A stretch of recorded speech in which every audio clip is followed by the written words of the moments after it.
दोस्तों, एरिया 51 की कहानी में अगर किसी एक व्यक्ति का नाम सबसे ज्यादा चर्चा में आता है तो वह है बॉब लाज़ार। कई लोग उसे सच बोलने वाला मानते हैं तो कई लोग उसे एक बहुत बड़ा झूठा कहते हैं, लेकिन जो कहानी उसने दुनिया को बताई उसने एरिया 51 के रहस्य को और भी गहरा बना दिया। ये बात है साल 1969 की। उस समय अचानक एक इंटरव्यू सामने आया जिसमें एक व्यक्ति ने दावा किया कि वह एक सीक्रेट सरकारी प्रोजेक्ट में काम कर चुका है। पहले तो उसने अपनी पहचान छिपाई, लेकिन बाद में उसने दुनिया के सामने आकर अपना नाम बताया, बॉब लाज़ार।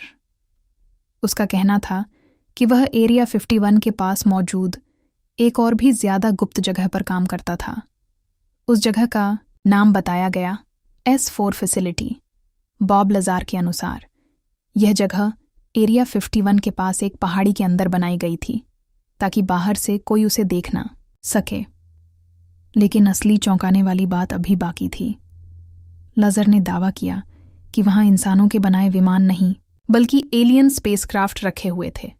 उसका कहना था कि सरकार उन स्पेसक्राफ्ट को समझने की कोशिश कर रही थी, यानी रिवर्स इंजीनियरिंग, मतलब एलियंस की टेक्नोलॉजी को समझकर इंसानी टेक्नोलॉजी बनाना। लाज़ार के अनुसार उसने वहां कुल 9 अलग अलग UFO देखे थे। इनका आकार बिल्कुल अलग था, कुछ उड़न तश्तरीय जैसे, कुछ बहुत स्मूथ और बिना किसी जोड़ के बने हुए। उसने बताया कि इन स्पेसक्राफ्ट को चलाने वाली ऊर्जा भी बहुत अलग थी। उसका दावा था कि वे एक रहस्यमयी तत्व से चलते थे, एलिमेंट 115। लाज़ार के अनुसार यह तत्व गुरुत्वाकर्षण को नियंत्रित कर सकता है, यानी यह स्पेसक्राफ्ट समय और दूरी को अलग तरीके से इस्तेमाल करते हैं। अगर यह सच है तो यह टेक्नोलॉजी इंसानी विज्ञान से बहुत आगे है। बॉब लाज़ार ने यह भी बताया कि इन UFO के अंदर कोई पारंपरिक इंजन नहीं था, बल्कि एक ऐसा सिस्टम था जो स्पेस को मोड़ सकता था, यानी स्पेसक्राफ्ट खुद आगे नहीं बढ़ता बल्कि वह अपने सामने की जगह को खींच लेता है। यह सुनने में साइंस फिक्शन जैसा लगता है, लेकिन लाज़ार का कहना था कि उसने ये सब खुद देखा है। उसके इंटरव्यू के बाद पूरी दुनिया में हड़कंप मच गया। कुछ लोग उसे हीरो मानने लगे और कुछ लोग उसे पागल।